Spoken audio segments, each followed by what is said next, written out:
പെൺകുട്ടികൾക്കുള്ള ആർത്തവ അവധി വളരെ വലിയ രൂപത്തിൽ വിവാദമാകാണ് കേരളത്തില്. ആർത്തവം സ്ത്രീകളുടെ സ്വകാര്യ അഭിമാനമാണ്. ക്ലാസ്സിൽ പോകാതിരുന്നാൽ കൂട്ടുകാരൊക്കെ അറിയത്തില്ലേ?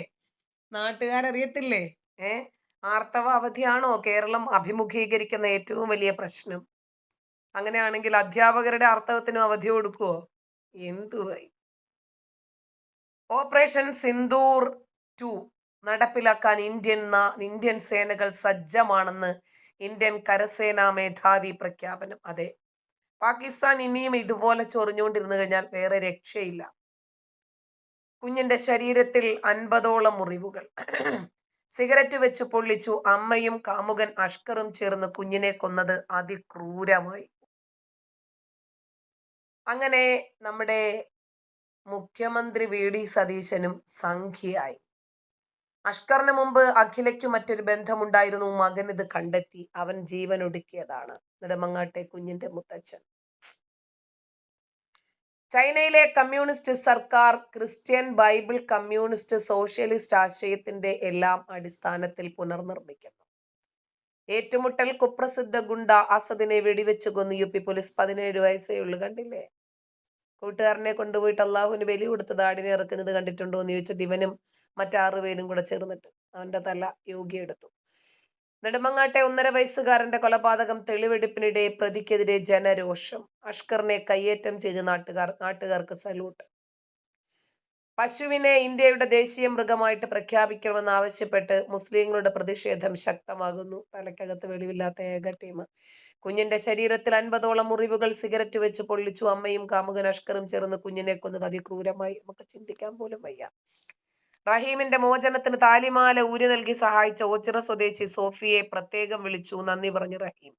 എനിക്കൊന്നും പറയാൻ പറ്റുന്നില്ലെന്നും സന്തോഷം കൊണ്ട് മനസ്സ് നിറഞ്ഞു എന്നും സോഫിയ. എന്താ അവളുടെ ചിരി! ഒരു കൊലപാതകിയെ രക്ഷപ്പെടുത്താൻ വേണ്ടിയിട്ട് കഴുത്തിലുള്ള താലിമാല ഊരി നൽകി വൈറലായ കേരളത്തിലെ ആദ്യത്തെ വനിതാരത്നം. ആഹാ. പള്ളിയിൽ കന്തൂറയണിഞ്ഞ് നമസ്കരിക്കാനെത്തിയ റോബോട്ട്. ദുബൈയിൽ നിന്നുള്ള വൈറൽ വീഡിയോയ്ക്ക് പിന്നിലെ യഥാർത്ഥ കഥ ഇതാണ്. ആഹാ. റോബോട്ട് സുന്നത്ത് ചെയ്തിട്ടുണ്ടോ? അല്ലെങ്കിൽ നിസ്കാരം ശരിയാത്തില്ല കേട്ടോ. മധ്യപ്രദേശ് ഹിന്ദു പെൺകുട്ടിയെ ശാരീരികമായി ആക്രമിച്ച് മതം മാറ്റാനും ബുർക്ക ധരിപ്പിക്കാനും ശ്രമിച്ച മുസ്ലിം സുഹൃത്ത് പിടിയിൽ. ആഹാ, കൊള്ളാം. മദ്രസകളിലും ഇനി ദേശസ്നേഹത്തിന്റെ മധുര ഗീതം. മദ്രസകളിൽ വന്ദേ മാതരം നിർബന്ധമാക്കി ബംഗാൾ സർക്കാർ. അങ്ങനെയാണ് നമ്മുടെ സുവേന്ദു അധികാരി ഞാനിവിടെ ഉണ്ട് എന്ന് തെളിയിച്ചിരിക്കുന്നു. വളരെ നല്ലത്. പക്ഷെ അതിനകത്ത് പഠിപ്പിക്കുന്നത് എന്താണെന്ന് കൂടി ഒന്ന് നോക്കിയേക്കണേ ഇടയ്ക്ക്. ഡൽഹിയിലും മുംബൈയിലും ആക്രമണ പദ്ധതി. ISI ബന്ധമുള്ള 9 പേർ പിടിയിൽ. ഇതിനെയൊക്കെ അങ്ങ് തീർക്കണം പിടിച്ചാലുടനെ. ഇസ്രായേൽ പ്രധാനമന്ത്രി നെതന്യാഹു ഗാസ പ്രദേശത്തിന്റെ 70% നിയന്ത്രണം ഏറ്റെടുക്കാൻ ഇസ്രായേൽ സുരക്ഷാ സൈന്യത്തിന് നിർദ്ദേശം നൽകി. പിന്മാറാത്ത ഭരണാധികാരിയാണ്. അതെ, മതതീവ്രവാദത്തിനെതിരെ, തീവ്രവാദികൾക്കെതിരെ എന്നും ശക്തമായി ഉറപ്പിച്ച നേതാവ്. പിണറായി വിജയൻ ജയിലിൽ പോകുന്നത് കണ്ടിട്ട് ഈ പോരാട്ടം അവസാനിപ്പിക്കും. അതെ, വളരെ നല്ലത്. കാരണം മകൾക്കെതിരെ, പിണറായി വിജയന്റെയും മകൾക്കുമെതിരെ ആദ്യത്തെ കേസ് പോകുന്നത് ഷോൺ ജോർജിന്റെ പരാതിയിലാണ്. CMRL തട്ടിപ്പ് കേസ്, മാസപ്പടി കേസ്. പോളണ്ടിലെ ഭരണഘടനാ കോടതി കമ്മ്യൂണിസ്റ്റ് പാർട്ടിയെ പൂർണ്ണമായും നിരോധിച്ച് ഉത്തരവിട്ടു. ഇവിടെ ആരും ഇതൊന്നും അറിഞ്ഞിട്ടില്ല, പറയണ്ട. ആസാമിലും ബംഗാളിലും അനധികൃതമായി നുഴഞ്ഞു കയറിയവരെ പുറത്താക്കുന്നതിൽ ക്രൈസ്തവ സമൂഹത്തിന് എതിർപ്പില്ല. അതെ, ന്യൂനപക്ഷം എന്ന പേരിൽ മുസ്ലിം സമുദായത്തിന്റെ വിഷയങ്ങളിൽ ക്രൈസ്തവരെ കൂട്ടിക്കെട്ടരുത്. നല്ലത്. ക്രൈസ്തവർക്ക് സ്വന്തമായ നിലപാടും ശബ്ദവുമുണ്ട്. ഓക്കെ, മറ്റാരുടെയും നിലപാടിന്റെ വക്താക്കളായി ഞങ്ങളെ ചിത്രീകരിക്കരുത്. കേട്ടല്ലോ കാക്ക, നിങ്ങളെ കുറിച്ച് കൂടിയ. UK ദശലക്ഷക്കണക്കിന് ഇന്ത്യക്കാരും പാകിസ്ഥാനിൽ കുടിയേറി ബ്രിട്ടീഷ് ജനങ്ങളുടെ തൊഴിൽ തട്ടിയെടുക്കുന്നു. ബ്രിട്ടീഷ് പാർലമെന്റ് MP ആരോപണം. മനസ്സിലായില്ലേ? അതായത് UK ദശലക്ഷക്കണക്കിന് ഇന്ത്യക്കാരും പാകിസ്ഥാനികളും കൂടി കുടിയേറിയിട്ട് അവിടത്തെ ജനങ്ങളുടെ അവകാശങ്ങള്, തൊഴിലായിരുന്നാലും ആനുകൂല്യങ്ങളായിരുന്നാലും അവരുടെ സ്വൈര ജീവിതമായിരുന്നാലും അതിനൊക്കെ തടസ്സം സൃഷ്ടിച്ച് അവർക്ക് വേണ്ടുന്ന അവകാശങ്ങളൊക്കെ ഇവര് തട്ടിക്കൊണ്ടുപോകുക. ഇപ്പോഴാണോ മനസ്സിലായത് ബ്രിട്ടീഷ് പാർലമെന്റ് MP-ക്ക്? ഇനിയെങ്കിലും അതിന് സൊല്യൂഷൻ ഉണ്ടാക്ക്, എല്ലാത്തിനും അടിച്ചോടിക്ക്. വീണ്ടും നുണ. രാഹുൽ ഗാന്ധിയെ ED ചോദ്യം ചെയ്തപ്പോൾ കോൺഗ്രസ്സുകാർ അക്രമാസക്തരായിട്ടില്ല എന്ന VD സതീശന്റെ വാദം തെറ്റ്. മാധ്യമങ്ങൾ ഉണ്ടല്ലോ കാക്ക, അവര് പറയും കൃത്യമായിട്ട് ഇവിടെ സംഭവിച്ചതെല്ലാം. ആസാമിൽ ഏകീകൃത സിവിൽ കോഡ് പാസാക്കി. ഇതുവഴി മുസ്ലിം പുരുഷന്മാർക്ക് 4 വിവാഹം വരെ കഴിക്കാമെന്നത് നിരോധിച്ചു. ശിക്ഷ ഏർപ്പെടുത്തി. പിന്നാലെ മുസ്ലിങ്ങളുടെ പ്രതിഷേധം. എന്തിന്? എന്റെ കെട്ടിയോന് 4 കെട്ടാനുള്ള അവസരം ഇല്ലാതാക്കാൻ ഹിമന്ത വിശ്വ ശർമ്മ ആരാ എന്ന് ചോദിച്ചിട്ട് പെണ്ണുങ്ങൾ ഇറങ്ങിയിട്ടുണ്ടാവും കേട്ടോ. പൊതുനിരത്തുകളിലെ നിസ്കാര വിലക്ക്. വിദ്വേഷം മുസ്ലിങ്ങളോട് മാത്രം. മുസ്ലിങ്ങൾ മാത്രമാണ് പൊതുനിരത്തുകളൊക്കെ കൈയടക്കി ഉച്ചയും കുത്തി മറിഞ്ഞ് ഗതാഗതം തടസ്സപ്പെടുത്തുകയും യാത്രക്കാർക്ക് ബുദ്ധിമുട്ടുണ്ടാക്കുകയും ചെയ്ത നിങ്ങളാ. ലോകത്തിന്റെ എവിടെ പോയിരുന്നാലും എവിടെ പോയാൽ ലോകത്തിന്റെ ഏത് കോണിൽ പോയിരുന്നാലും ശരി, ഞങ്ങൾക്ക് എന്തോ കൊമ്പും തുമ്പിക്കൈയും ഉണ്ടെന്നുള്ള രൂപത്തിൽ നിങ്ങളാണ് ഇതൊക്കെ ചെയ്യുന്നതേ.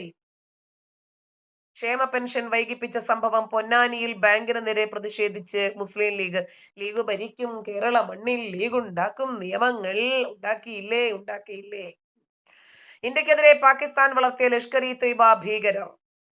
പാക് പ്രധാനമന്ത്രിക്കും പാകിസ്ഥാൻ സൈനിക തലവനുമെതിരെ വധഭീഷണിയായി രംഗത്ത്. അതെ, വാളെടുത്തവൻ വാളാൽ വരൂ. കാക്ക വളവും വെള്ളവും ഒക്കെ ഇട്ടിട്ട് വളർത്തിയതല്ലേ അനുഭവിച്ചു. നൈജീരിയയിൽ ബൊക്കോ ഹറാം തീവ്രവാദികളുടെ തടവിലായിരുന്ന 7 ക്രൈസ്തവരെ കഴുത്തറുത്ത് കൊലപ്പെടുത്തി.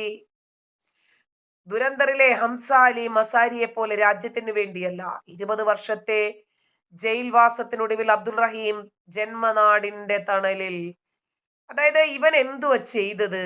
അന്നം നൽകിയ സ്പോൺസറുടെ ഭിന്നശേഷിക്കാരനായ 15-കാരൻ മകനെ കൊന്നു. അത് മറച്ചു വെക്കാൻ ആസൂത്രിതമായിട്ട് ശ്രമം നടത്തി അകത്തായവനാ. ഇവനെ നിങ്ങളൊക്കെ മന്ത്രിയും മുൻ മന്ത്രിമാരും MLA-മാരും MP-മാരും രാഷ്ട്രീയ പ്രവർത്തകരും മതനേതാക്കന്മാരും ഒക്കെ ആദരിക്കുന്നത് കാണുമ്പോൾ പുച്ഛം തോന്നുവാടാവേ. പരമ പുച്ഛം. ഒരു ചെക്കനെ അടിച്ചുകൊന്ന് അത് മരണാസന്ന നിലയിലായിട്ട് അത് ജീവന് വേണ്ടി ഒരിറ്റ് ശ്വാസത്തിന് വേണ്ടിയിട്ട് കിടന്ന് പരക്കം പായുമ്പോ അതിന്റെ കൈയും കാലും കൂട്ടിക്കെട്ടി കൊള്ളക്കാര് വന്നെന്ന് പറയിപ്പിക്കാൻ വേണ്ടിയിട്ട് ഒരു നാടകമുണ്ടാക്കിയ നരാധമനായിട്ടുള്ള ഒരു സൈക്കോപാത്താണിവൻ. അത് പറയാൻ നമുക്കെന്തിനാ പേടി? എനിക്ക് പേടിയില്ല. ഇവൻ മുസ്ലിം ആയതുകൊണ്ട് മാധ്യമങ്ങൾക്ക് അത് പറയാൻ പേടിയുണ്ടാവും. ആ ചെക്കനെ അടിച്ചു കൊന്നിട്ട് ചെറുതായിട്ടൊന്ന് തടുത്താലൊന്നും കുട്ടി മരിക്കില്ല. കുട്ടി തുപ്പിയെന്ന് വിചാരിച്ചോ? ആ തുപ്പല് തടുത്താൽ ഉടനെ കുട്ടിയുടെ കഴുത്തിൽ ഘടിപ്പിച്ചിരിക്കുന്ന ആ ശ്വസന ഉപകരണം തെറിച്ചു പോകുമെന്ന് ആരാ വിശ്വസിക്കുന്നത്? ഇനി ഒന്ന് അടിച്ചു, ഒരടിക്കൊന്നും ആ ഉപകരണം തെറിക്കത്തുമില്ല, കുട്ടി മരിക്കത്തുമില്ല. ബാക്ക് സീറ്റിലിരുന്ന കുട്ടിയെ അവൻ ആ കുട്ടി തുപ്പിയപ്പോ ഡ്രൈവിംഗ് സീറ്റിലിരുന്ന് അവന്റെ മുഖത്ത് തെറിച്ചപ്പോ അവൻ കുട്ടിയെ അടിച്ചു കൊന്നെന്ന് അവൻ പറയുന്നത്. അതൊന്നുമല്ല. ആ കുട്ടിയെ നോക്കാനോ അവന് വയ്യ, അവനെ അടിച്ചങ്ങോട്ട് കൊന്നു, അത്ര തന്നെ. അവന് കിട്ടുന്ന പൊന്നാടയും ആദരവും ഒക്കെ കാണുമ്പോ പുച്ഛം തോന്നുവാണ് നിന്നോടൊക്കെ. ചരിത്ര സ്മാരകങ്ങൾക്ക് മേലുള്ള വഖഫിന്റെ അവകാശവാദങ്ങൾ അനുവദിക്കില്ലെന്ന് പ്രഖ്യാപിച്ചു UP മുഖ്യമന്ത്രി യോഗി. അതെ, അതാണ് വേണ്ടത്. വഖഫിന് ഏവന്റെ സ്വത്തും ചൂണ്ടിയെടുക്കാനുള്ള അവകാശവാദമുണ്ടല്ലോ, അതൊക്കെ പിച്ചുകീറി വെയിലത്ത് വെച്ച് ഉണക്കണം. മോദിയുടെ റഡാറിൽ അടുത്ത മുൻ മുഖ്യൻ. അതെ, മുട്ടുവിറച്ച് സ്റ്റാലിൻ. തമിഴ്നാട്ടിൽ മറിഞ്ഞത് കോടികൾ. നിങ്ങൾ എന്ത് ചെയ്തിരുന്നാലും ശരി, ഒരല്പം താമസിച്ചാലും കുത്തിപ്പൊക്കിയെടുക്കും, സംശയമൊന്നുമില്ല. ഒരു രാജ്യം, ഒരു ജനത, ഒരു നിയമം. അസം യൂണിഫോം സിവിൽ കോഡ് പാസ്സാക്കി. കണ്ടില്ലേ? അതാ, വിദ്യാഭ്യാസമുള്ള വിവരമുള്ള രാജ്യത്തോട് കൂറും പ്രതിബദ്ധതയുമുള്ള ജനങ്ങളോട് നീതി നടപ്പിലാക്കാൻ ഉത്തരവാദിത്തപ്പെട്ടവനാണ് താനെന്ന് മനസ്സിലാക്കുന്ന മുഖ്യമന്ത്രി ഹിമന്ത വിശ്വ ശർമ്മ. ഇസ്രായേൽ എന്ന രാജ്യം പൂർണ്ണമായും വേരോടെ പിഴുതെറിയപ്പെടും. അതെ, അവരുടെ കയ്യിലിരിപ്പ് കൊണ്ടാണ്. ഇതും പറഞ്ഞു നടന്ന നിന്റെ വാപ്പാന്റെ വേര് പോയിട്ട് പൊടി പോലും ഉണ്ടോ ഇപ്പോ ഇറാനിൽ? മനസ്സിലായില്ലേ? ഇസ്രായേലിനെ വേരോടെ പിഴുതെറിയാൻ വന്നതാ. കാക്കാടെ വേര് പോലും ഇല്ല. വേര് പോയിട്ട് നാര് പോലുമില്ല. എല്ലാം തീർന്നു പോച്ചു. ജപ്പാൻ ഫുജിസാവയിൽ മുസ്ലിങ്ങൾ മസ്ജിദ് നിർമ്മിക്കുന്നതിനെതിരെ പ്രാദേശികവാസികൾ ശക്തമായ പ്രതിഷേധവുമായി രംഗത്തിറങ്ങി. എന്റെ പൊന്ന് ജപ്പാൻകാരെ, നേരത്തെ അത് ചെയ്തേക്കണേ. ഇവന്മാർ ഇത് ഉണ്ടാക്കി കഴിഞ്ഞിട്ട് പ്രതിഷേധിക്കാമെന്ന് വിചാരിക്കരുത്. ഇപ്പോഴേ തടുത്തോ. ഇസ്രായേലിനെ പിന്തുണച്ചാൽ കൊന്നുകളയും. പിന്നെ അസീം മുനീറിനെതിരെ വധഭീഷണിയുമായി ലഷ്കർ ഇ തൊയ്ബ നേതാവ്. 100 കണക്കിന് സംഘടനകളൊക്കെ ഉണ്ടാക്കി വെച്ചേക്കുക ലോകത്തെ മൊത്തം നശിപ്പിക്കാൻ വേണ്ടിയിട്ട്. ശബ്ദമലിനീകരണം തടയാനുള്ള കോടതി ഉത്തരവുകളെ തുടർന്ന് മസ്ജിദുകൾ ഉൾപ്പെടെ 20,000 ഉച്ചഭാഷണികൾ ഉത്തർപ്രദേശ് പോലീസ് നീക്കം ചെയ്തു. ഇതാണ് നാട് ഭരിക്കാൻ അറിയുന്നവര് ഭരിക്കണം. പിണറായി വിജയന്റെ വീട്ടിൽ റെയ്ഡിനെത്തിയ ED ഉദ്യോഗസ്ഥരുടെ വാഹനം ആക്രമിച്ച സംഭവം 4 പേർ അറസ്റ്റിൽ. ഇവരുടെ മടിയിൽ കനമൊന്നുമില്ല, പക്ഷെ എന്നാലും ഇവർക്ക് പേടിയാ. EDയെ പേടിയാ. ലോക മലയാളികൾ കൈകോർത്ത നിമിഷം. 20 വർഷത്തിന് ശേഷം ജന്മനാട്ടിൽ തിരിച്ചെത്തിയ അബ്ദുൾ റഹീം. ആഘോഷിക്കേണ്ട കാര്യമുണ്ടോ? ജനങ്ങളുടെ ഭിക്ഷയാണ് ജീവിതം. ഒരു മൂലയ്ക്ക് പോയി ഒതുങ്ങി ജീവിച്ചോ? ശേഷിക്കുന്ന കാലം കോടികൾ വന്നിട്ടുണ്ടല്ലോ. ED ഉദ്യോഗസ്ഥരെ ആക്രമിക്കൽ, ഗുരുതര വകുപ്പുകൾ ചുമത്തി FIR. വധശ്രമമടക്കം 11 ഗുരുതര വകുപ്പുകൾ. കണ്ടാലറിയാവുന്ന 300 പേർക്കെതിരെ കേസ്. ആഹാ, അടിപൊളി. കേസ് അന്വേഷണം എങ്ങനെയാണ് വേട്ടയാടലാകുന്നത്? കേന്ദ്ര സർക്കാർ പറയുന്ന സ്ഥലത്ത് റെയ്ഡ് ചെയ്യുന്ന അന്വേഷണ ഏജൻസി അല്ല ED. മധ്യപ്രദേശിലെ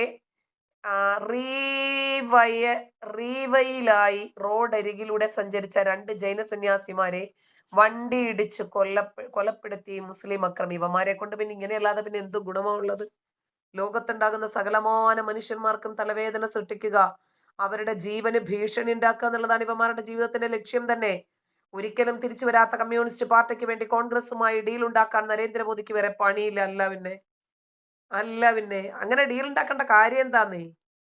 വീണ വിജയന്റെ ബാങ്ക് അക്കൗണ്ടുകൾ മരവിപ്പിച്ചു, മൊബൈൽ ഫോണുകളും കസ്റ്റഡിയിൽ. അതെ, നേതാവിനെ രക്ഷിക്കാൻ അണികളെത്തി. പിണറായിയുടെ വീടിന് മുന്നിൽ പ്രതിഷേധവുമായി CPM പ്രവർത്തകർ, എല്ലാത്തിനെയും തൂക്കിയിട്ടുകൊണ്ട്.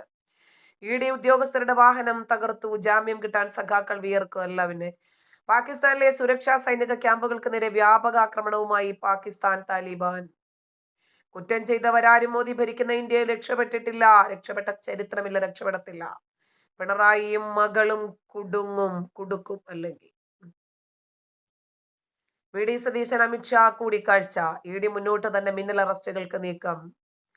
കേരളത്തിൽ മുനമ്പം ഉൾപ്പെടെ പരമാവധി ഭൂമി യാതൊരുവിധ തടസ്സവുമില്ലാതെ വഖഫ് ബോർഡ് രജിസ്റ്റർ ചെയ്യുന്ന കാഴ്ച കണ്ടോ? ഉത്തർപ്രദേശ് വഖഫ് അവകാശവാദം ഉന്നയിച്ച 30,000-ഓളം ഭൂമിയുടെ രജിസ്ട്രേഷൻ യോഗി സർക്കാർ റദ്ദാക്കി. കേരളത്തിൽ എന്താ നടക്കുന്നത്? മുനമ്പംകാർക്ക് സൗജന്യമായി